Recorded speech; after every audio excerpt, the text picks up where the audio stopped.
আল্লাহ বলেছেন কুল হাল ইয়াস্তাবিল আমা ওয়াল বাসীর ওয়াজ যুলুমাত ওয়ান নূর, যাদের ভিতরে দ্বীনের জ্ঞান নেই এরা অন্ধ। আমরা অন্ধ লোকেদের দায়িত্ব দিয়েছি মাদ্রাসা মসজিদের দায়িত্ব পালন করার জন্য। কোশ্চিন কালেও এ জাতি সঠিক পথে চলতে পারে না। আমাদের মাদ্রাসা মসজিদের যারা দায়িত্বে রয়েছে এর অধিকাংশ লোক তারা দ্বীনের জ্ঞান রাখে না। রাখে বলুন? রাখে? রাখে না। সেক্রেটারি হয়েছে আব্দুল গফফার, লোকটা করে কি না, ধানের বড় ব্যবসায়ী, কোটি কোটি টাকা আছে, ও হয়েছে সভাপতি। বোঝার চেষ্টা করুন, ও সভাপতি হতে যাবে কেন? ওর ভিতরে তো দ্বীনের জ্ঞান নেই। মাদ্রাসা থেকে তো দ্বীনের শিক্ষা হয়, তাই না? এখান থেকে তো দ্বীনের আলো বার হবে, দ্বীনের জ্যোতি বার হবে, তাই না? তাহলে অন্ধ মানুষের হাতে লাইট ধরিয়ে দিয়েছে আমরা। আমরা কত বোকা মানুষ এবার আপনি ভেবে দেখুন। আর ওকে আবার সেক্রেটারি না করলে বলছে মাদ্রাসায় দান করব না। কিছু কিছু লোক আছে মসজিদ চেঞ্জ করছে, বলছে চাচা ওই মসজিদে যাচ্ছ না কেন? বলছে আর মনটা টানে না। মনটা টানে না নয়, ওকে সেক্রেটারি করা হয়নি তাই। এরকম লোক আপনাদের এলাকায় নেই, আমাদের ওদিকে আছে। আপনাদের দিকেও আছে? যাই হোক, তাহলে সব জায়গাতেই আছে। বোঝাতে পেরেছি আপনাকে? যে জায়গায় যার দরকার সেই জায়গায় তাকে লাগান। হ্যাঁ, মাদ্রাসার সিলেবাস কখন কোনটা করলে, কোন শিক্ষককে দিয়ে কোন সাবজেক্ট পড়ালে বেশি ভালো হবে, ওটা ও ভালো বুঝবে না, একটা আলেম ভালো বুঝবে। কে? একটা আলেম ভালো বুঝবে। ওই জন্য মাদ্রাসা মসজিদের ডিপারেন্টটা অটোমেটিক আলেমদের হাতে তুলে দেন। সভাপতি যদি হয় গ্রামের একজন আলেম হোক, সেক্রেটারি যদি হয় গ্রামের একটা আলেম হোক, কমিটিতে যদি কেউ থাকে গ্রামের একটা আলেম হোক। ইসলাম এত সহজ, ইসলাম এত সুন্দর পদ্ধতি, পৃথিবীতে বিকল্প পদ্ধতিতে কোনো ধর্ম নেই। আছে? নাই।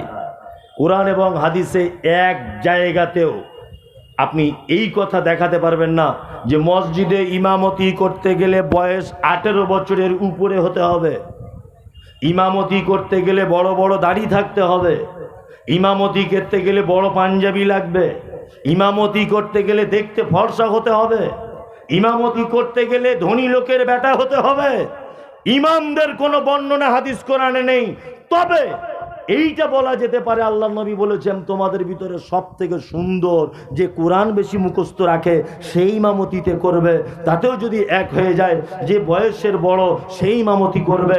তাতেও যদি এক হয়ে যায়, যার কোরআন বেশি শুদ্ধ বেশি মুখস্থ সে করবে, যার পরেশগারিতা বেশি সে করবে।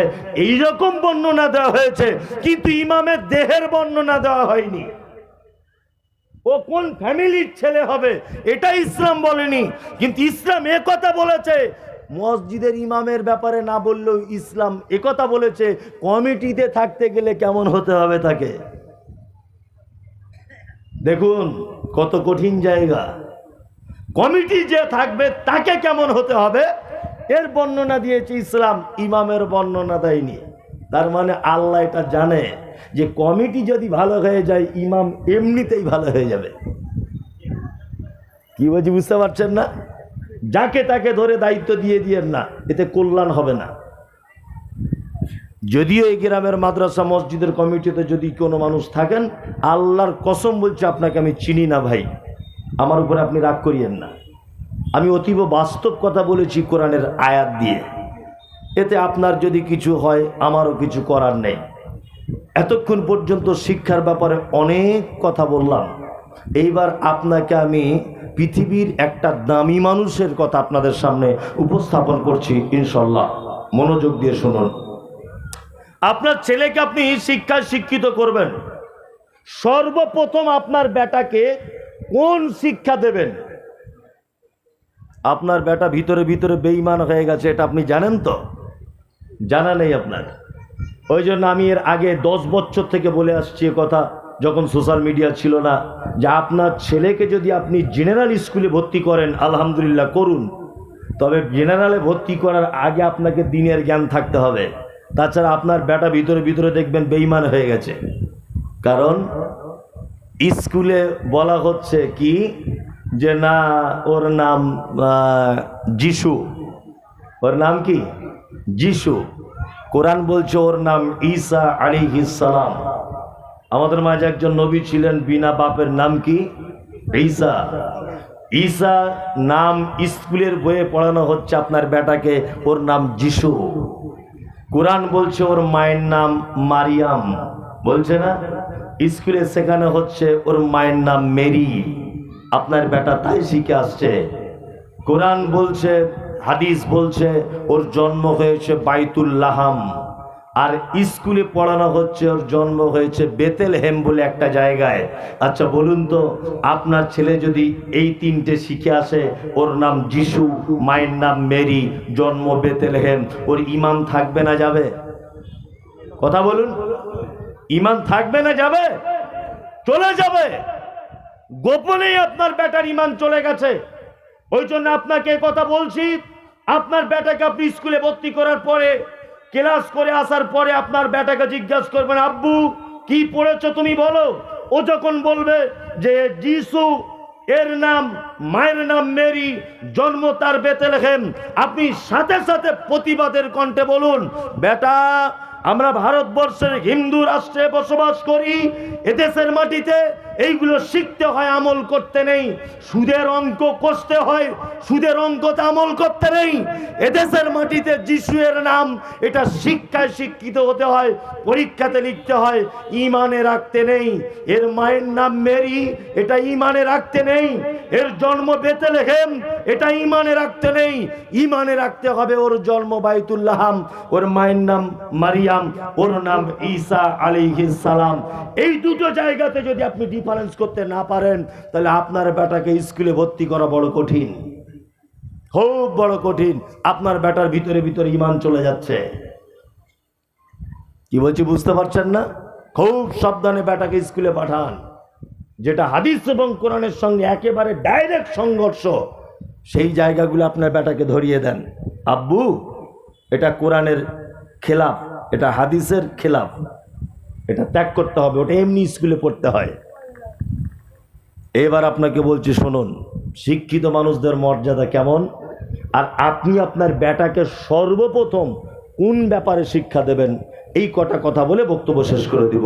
এক, কোরআন মাজিদে একটা লোকের নাম এসেছে, এই লোকটার নাম আমরা সকলেই জানি, তার নাম লোকমান হাকিম।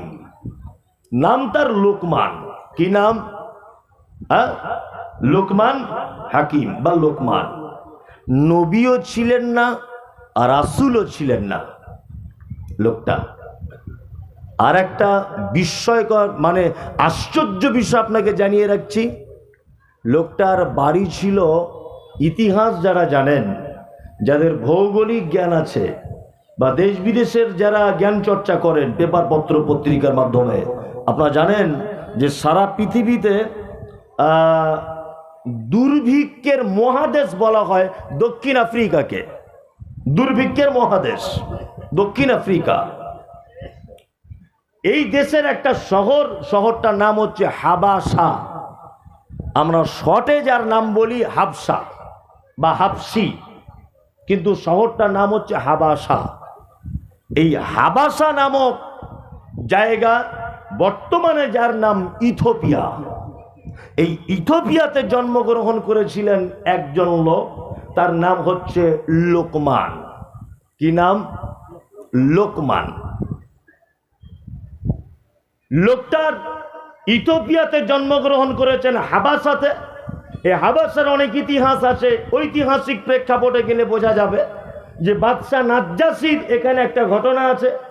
এই হাবাসা অর্থাৎ ইথিওপিয়াতে জন্মগ্রহণ করেছিলেন বিলাল রাদিয়াল্লাহু তাআলা আনহু। কালো কালো কুচকুচে কুচকুচে লোক, ঠোঁটটা মাটির দিকে ঝোলা। এখন আফ্রিকার মানুষ দেখতে পাবেন ঠোঁটগুলো খুব মোটা, আর কালো কুচকুচে লোক,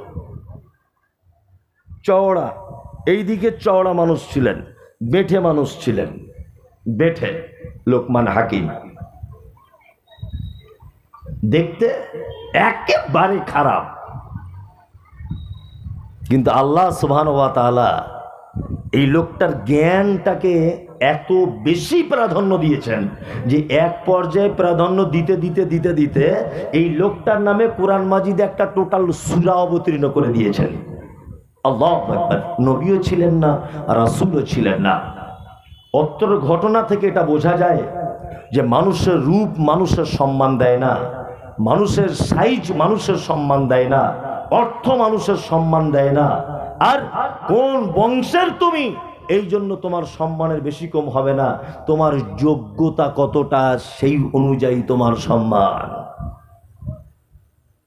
আজকেই আমি ট্রেনে করে এসেছি বাড়ি থেকে, গতকাল হাওড়াতে প্রোগ্রাম করে ট্রেন ধরেছি, কাঞ্চনজঙ্ঘা মিস করে আমি ওই কি ট্রেনটা বলে কলিক এক্সপ্রেস নাকি একটা এক্সপ্রেস আছে, ওইটা ধরে আমি বারশোয়ে নেমেছি।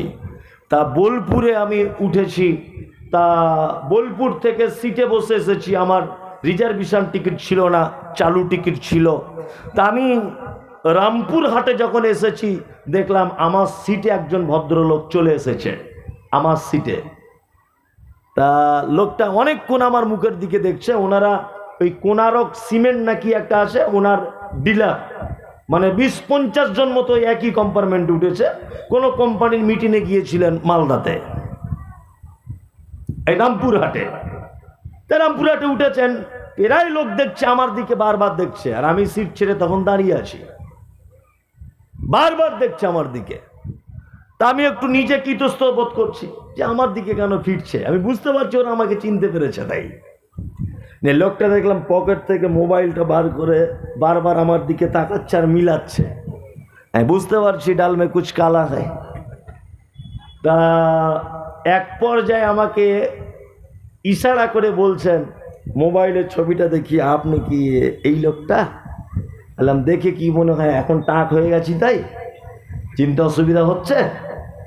তা বলছে না, বুঝতে পারছি লোকটা আপনি, আমার বাপের মতো বয়স হবে লোকটার, আমার আব্বার বয়স হয় 55-56 বছর। তা আমি ভাবলাম যে 56 বছর কি 60-এর কোঠায় চলছে, ভাবলাম যে আমার আব্বার বয়সেরই হবে। তা লোকটা জানালার ধারে সিট উঠে গেছে, আমাকে বলছেন হুজুর আপনি বসুন। হচ্ছে না, অসম্ভব, আপনার থেকে অনেক অনেক আমি স্ট্রং আছি, আপনি বসুন, আমি ঠিক চলে যেতে পারবো বারশোই পর্যন্ত। লোকটা মানতেই চাইল না, বলছে আপনি যদি না বসেন আমিও দাঁড়িয়ে গেলাম। তখন আমি ভাবলাম যে আমি মমতাজুল ইসলাম, আমি দেখতে কত সুন্দর এটা কথা নয়, আমি কত বড় পাঞ্জাবি পরেছি এটা বড় কথা নয়, আমার কম্পার্টমেন্টে অনেক লোক ছিল, সোনার ব্রেসলেট পরে আছে, সোনার আংটি 4-5টা করে হাতে, বড় বড় মাথায় চুল আর সানগ্লাস পরা আর টকটকে চেহারা যুবক। একবারও কারো তাদের প্রতি দয়া হলো না। আমাকে অসংখ্য মানুষ বলছে 50 জনের ভিতরে আপনি অবশ্যই এসে বলুন। আমি তখন মনে মনে ভাবছি, আল্লাহ তুমি যে কথা বলেছ যে দিনের জ্ঞান অর্জন করলে তার সম্মান বাড়াতে বাড়াতে বাড়াতে এমন জায়গায় পৌঁছে দিব যে মানুষের ধারণার বাইরে। তার দৃষ্টান্ত লোকমান হাকিম, সাধারণ কালো কুচকুচে আফ্রিকার মানুষ, আল্লাহ সুবহানাহু ওয়া তাআলা তার নাম কোরআন মাজিদে লিপিবদ্ধ করেছেন। এত জ্ঞানী মানুষ ছিলেন লোকমান হাকিম, একজনের দরজাতে কাজ করতেন। মালিক একদা জিজ্ঞাসা করে বলছে, লোকমান আজকে রান্না কি হয়েছে বাড়িতে? লোকমান বলছে আজকে বকরি জবাই হয়েছে। লোকমানকে বলা হচ্ছে বকরির দেহের সব থেকে দামি অংশটা আমার কাছে আনো, প্লেটে করে আমি খাবো। লোকমান হাকিম প্লেটে করে আনলেন ওই বকরিটা জিভ, আর আনলেন হৃৎপিণ্ড, প্লেটে করে দেওয়া হলো, মালিক খেয়ে নিলেন। কিছুদিন পরে লোকমান হাকিমকে তার মালিক আবার জিজ্ঞাসা করে বলছে, লোকমান হাকিম আজকে কি রান্না হয়েছে বাড়িতে? বলছে আজকে আবার বকরি কাটা হয়েছে হুজুর। বলছে তাহলে এক কাজ করো, বকরির দেহের সব থেকে নিকৃষ্ট যে অংশটা সেই অংশটা আমার কাছে আনো, আজকে খাবো। লোকমান হাকিম সেই দিনও প্লেটে করে এনেছেন তার জিভ এবং তার হৃৎপিণ্ডটাকে। তখন মালিক বলছে, লোকমান কি সর্বনাশ, আগের দিনে ভালো মনে করে এটা দিলে, আজকে আবার খারাপ বলে এটা দিলে, কারণ কি? লোকমান হাকিম বলছেন, মালিক আপনি শুনুন, আমার কাছে ওহী আসে না, আমি বিদ্যালয়ে পড়াশোনা করিনি, তবে আমার জ্ঞানের ব্যাপারে এত প্রজ্ঞা রয়েছে, এত দক্ষতা রয়েছে, এত প্রখরতা রয়েছে, আমি এতটুকু জিনিস জানি, একটা মানুষের দেখে দুইটা জিনিস যদি ভালো থাকে, টোটাল মানুষটাই সে ভালো। একটা মানুষের দেখে দুটি জিনিস যদি খারাপ হয়ে যায়, তাহলে টোটাল মানুষটাই সে খারাপ। শুনুন জাহাপনা, আপনাকে বলি, একটা মানুষের দেখে যদি তার হৃৎপিণ্ড অর্থাৎ তার মন, অর্থাৎ তার হৃদয় আর তার জীব, এই দুটো জিনিসকে যদি কেউ হেফাজত করে নিতে পারে, তাহলে সেই লোকটা হচ্ছে ভালো লোক। আর এই দুটো জিনিসকে যদি কেউ হেফাজত না করতে পারে, মুহাম্মদ সাল্লাল্লাহু আলাইহি ওয়াসাল্লামের ভাষাতে সারা পৃথিবীর সব থেকে নিকৃষ্ট লোক ওই লোকটাই। এত জ্ঞানী ছিলেন লোকমান হাকিম। আপনারা যারা বাপ হয়ে বসে আছেন, ওই কোরআন মাজিদটা, আচ্ছা থাক, কোরআন মাজিদটা থাক।